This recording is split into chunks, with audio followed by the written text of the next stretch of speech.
introduce a rural visa pilot scheme. This is for people to work in the agricultural sector. And they're wanting overseas workers' employment visas to be devolved to Scotland. And that's the kind of policy that the Labour Party would be stupid enough to grant.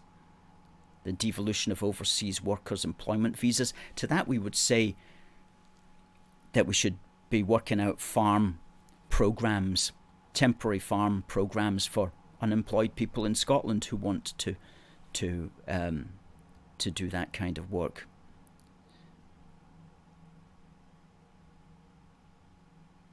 Until then, it is vital the UK government acknowledges the distinct demographic challenges we face in Scotland and introduces a pilot to mitigate against labour shortages as a result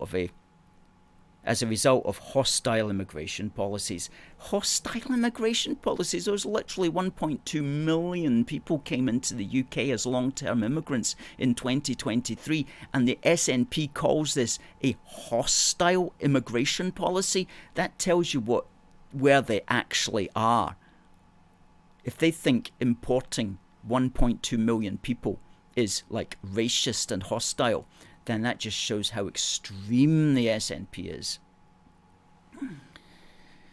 Mitigate the harm of what they're calling Brexit on productivity by reviewing immigration rules and expanding shortage occupation lists. No, we've looked at that before. This idea that there's shortages, there's always going to be shortages. If your immigration policy is just simply to import cheap labour, there's always going to be a shortage of it.